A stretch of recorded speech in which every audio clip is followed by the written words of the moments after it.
कौन सी राशि 8% के वार्षिक ब्याज के दर से 4 वर्षों में 6,600 रुपये हो जाएगी।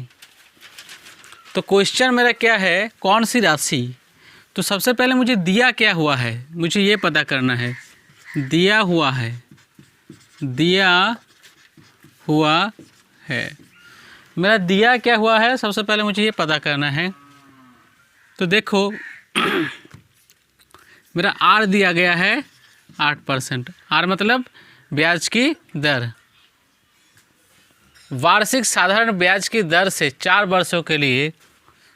तो टी दे दिया गया है मेरा 4 वर्ष में, 4 वर्षों में रुपये 6,600 हो जाएगी। तो कौन सी राशि, मतलब यहाँ पे आप मुझे समझना है कि मेरा ये क्या दिया गया है, क्वेश्चन से समझो। देखो ये मैथ होता है, हम आप लोगों को समझाए काफ़ी बार। तो ये मैथ होता है बैंक रिगार्डिंग। मान के चलो सुदीप नाम का कोई लड़का है, ठीक है। अब सुदीप नाम का कोई लड़का क्या कर रहा है, बैंक में जा रहा है और बैंक में जाकर बोल रहा है मुझे पैसा दो, तो बैंक उसको एक थप्पड़ देगा। ऐसा नहीं है, हम जोकिंग के लिए बोल रहे हैं। तो क्या है कि कौन सा राशि 8% के वार्षिक, मतलब सुदीप एक लड़का गया 8% के वार्षिक मतलब 1 साल के लिए, मतलब वो अगर 100 रुपये ले रहा है तो 1 साल में मुझे उसे 8 रुपये वापस देना है, मतलब 108 रुपये उसे वापस देना है। कितना देना है, 108 रुपये। अगर सुदीप बैंक में गया बोल रहा है मुझे 100 रुपये दे दीजिए, 1 साल के बाद तो तुमको 108 रुपये देना पड़ेगा। सुदीप खुशी खुशी मान जाएगा, हाँ हाँ ठीक है मैं दे दूँगा 108 रुपये, कोई बात नहीं। लेकिन अगर सुदीप मान के चलो 1 करोड़ रुपए ले, तब चीज़ बहुत डिफ़िकल्ट हो जाए। या 1 लाख रुपए ले, या 1,46,450 रुपये ले, तब उसका 8% क्या होगा, उसके साथ किस तरह से ऐड होगा, ये चीज़ समझना है। तो सुदीप नाम का लड़का 8% का सूद लेता है साधारण ब्याज की दर से। किस ब्याज का दर क्या है, साधारण ब्याज। देखो साधारण ब्याज क्या होता है कि उसने जो ब्याज फिक्स किया वो सेम रहेगा, लेकिन चक्रवृद्धि ब्याज क्या होता है, वो हर साल उसके जो मूलधन है उसके साथ जुड़ता जाता है। तो अभी मुझे चक्रवृद्धि ब्याज तो मैं सिखा नहीं रहा हूँ, तो मैं साधारण ब्याज सिखा रहा हूँ, तो साधारण ब्याज पे आता है। कौन सा राशि, सुदीप 8% के वार्षिक साधारण ब्याज की दर से 4 वर्षों में उसने क्या किया, 4 वर्षों के लिए उधारी लिया। कितने वर्षों के लिए, 4 वर्षों के लिए उधारी लिया। कितना, 6,600 रुपये, 6,600 रुपये। तो उसने कितना रुपए उधारी लिया, सॉरी वो 4 वर्षों में इतना हो जाएगी। मतलब उसका जो वार्षिक, मतलब जो उसने सूद लिए, जो उसने रुपए लिया है, उसका जो मूलधन है वो कितना लिया मुझे पता नहीं। तो इसके लिए जो मुझे क्या करना पड़ेगा, मुझे पता नहीं है। तो ये मेरा पी क्या हो गया, पी मेरा व्हाट हो गया, पी तो मुझे पता नहीं है। लेकिन इसका मूलधन के साथ अब मैं समझाता हूँ क्या। देखो ये हो गया ए, ये क्या हो गया ए। तो इतना हो जाएगा, ठीक है। मतलब अब हम लोग का एक फार्मूला होता है, मैं आपको बता देता हूँ। फार्मूला क्या होता है, एसआई बराबर क्या होता है, P into R into T बटे 100। ये एक फार्मूला होता है। तो एसआई का भी एक फार्मूला होता है कि एसआई बराबर क्या होता है। तो एसआई बराबर होता है ए माइनस पी। क्या होता है, ए माइनस पी। अगर आप इस टाइप का मैथ मैंने काफ़ी सारा करवाया है, अगर आप प्लेलिस्ट देखोगे तो आपको ज़रूर मिल जाएगा। तो देखो एसआई ए माइनस पी, एसआई का फार्मूला क्या होता है, ए माइनस पी। क्यों होता है ऐसा, क्यों होता है, फिर से समझा देता हूँ। देखो मान के चलो सुदीप ने क्या किया, पी रुपये उधारे लिया। कितना रुपये लिया, पी रुपये। पी मतलब मान के चलो 100 रुपये उधारे लिया, उसका सूद हो गया 8 रुपये, मतलब उसका साधारण ब्याज कितना हो गया 8 रुपये। तो उसे देना कितना पड़ेगा, 108 रुपये। तो वही हो गया उसका मिश्र धन, वही हो गया क्या उसका मिश्र धन। मतलब उसे बैंक को जो देना पड़ेगा उसे को हम कहते हैं मिश्र धन। तो सुदीप क्या कर रहा है, उधारी ले रहा है 8% के वार्षिक ब्याज की दर से। वो वार्षिक ब्याज मतलब एक साल में 8 रुपये उसे देना है। अगर 100 रुपये वो उधारी ले रहा है, लेकिन वो 1 साल के नहीं लिया है, 4 साल के लिए लिया है। तो उसे बैंक को उसने कितना लिया है ये बताया नहीं, लेकिन उसे देना पड़ेगा इतना।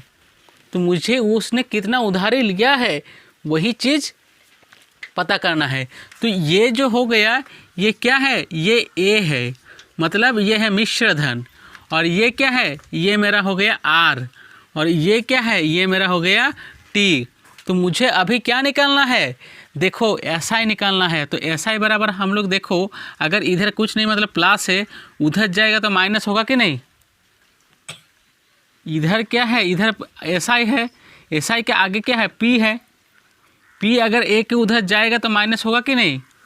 तो ऐसा ही बराबर क्या होगा, ये पी उधर चला गया तो ए माइनस पी होगा कि नहीं। समझ में आया। तो बस फिर से समझो, मेरा एक सिंपल सी बात है, क्या होता है ऐसा ही मतलब अगर मैं बैंक में ले रहा हूँ पी रुपये उधारी ले रहा हूँ, पी माने 100 रुपये, मुझे देना पड़ेगा बैंक को 8 रुपये 1 साल पर। तो मुझे कितना देना पड़ा, 108 रुपये। अगर मुझे मान के चलो ऐसा ही निकालना है, तो ऐसा ही बराबर क्या होगा, ए माइनस पी। अगर पी उधर भेज देता हूँ क्योंकि इसके आगे प्लस है। समझ में आया। तो वही ऐसा ही बराबर ए माइनस पी क्यों आया, समझ में आया सबको। रिवाइज नहीं करोगे तो भूल जाओगे, तब मुझे इतना ही समझाना पड़ेगा जैसे एकदम छोटा बच्चों की तरह फिर से।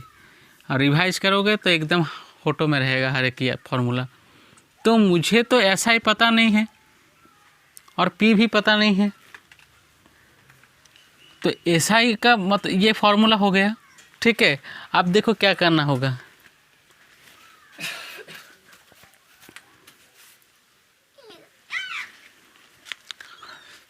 तो हम क्या कर लेते हैं, एक काम करते हैं, हम लोग माना लिख लेते हैं, माना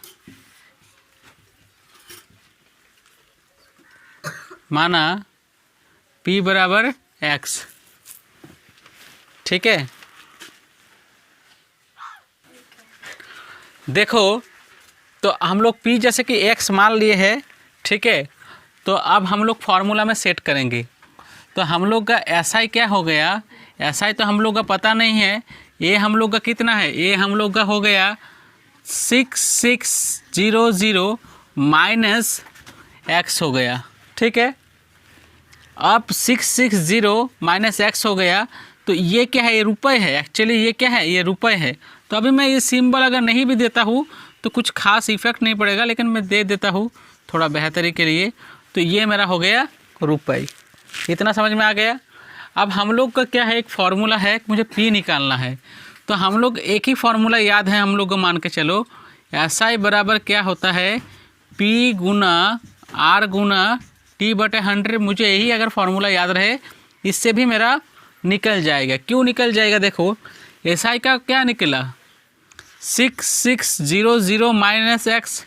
SI बराबर यही निकला ना। स्ट्रेट बैठो, स्ट्रेट, कमर एकदम सीधा। और उसके बाद P क्या निकला, ध्यान से देखो। तो P निकला मेरा x। P कितना निकला मेरा x। ठीक है,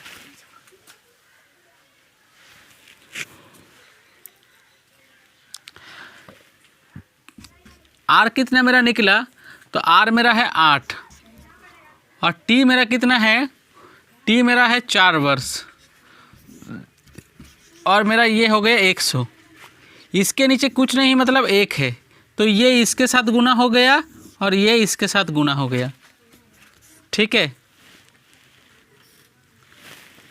तो ये इसके साथ गुना हो गया। तो 100 गुना 6600 माइनस x, और ये मेरा इसके साथ गुना हो गया। तो x गुना 4 अट्टे 32 32। यहाँ तक आप लोगों को समझ में आया, हाँ या ना। Okay, that's great.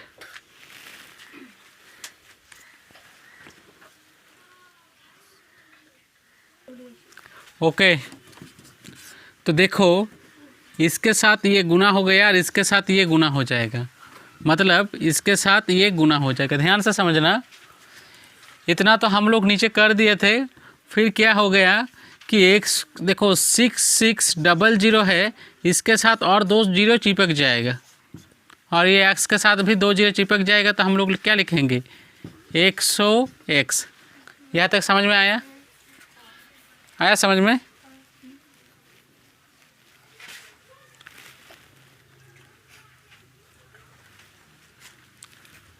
और क्या हो गया, ये 32x हो गया।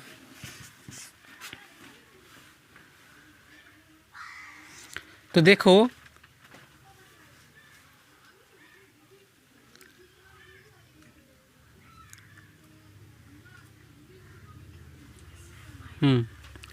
ये 6 4 को जीरो है कि नहीं? ये 32x है, ये उधर चला जाएगा तो क्या होगा 100x जोड़ हो गया, तो 6600 4 को जीरो हो गया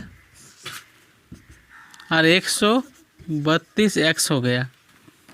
अब देखो एक सिंपल सा बात समझो, एक सिंपल सा बात।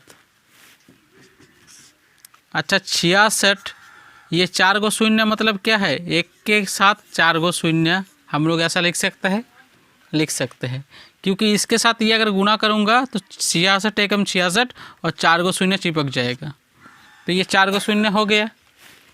और ये क्या है 132, देखो 66 एकम 66, 66 दूनी 132 होता है, 6 दूनी 12, 6 दूनी 12, 1 13, तो ये 2 से कट गया। अगर इक्वल रहे तो ऊपर ऊपर में कटता है।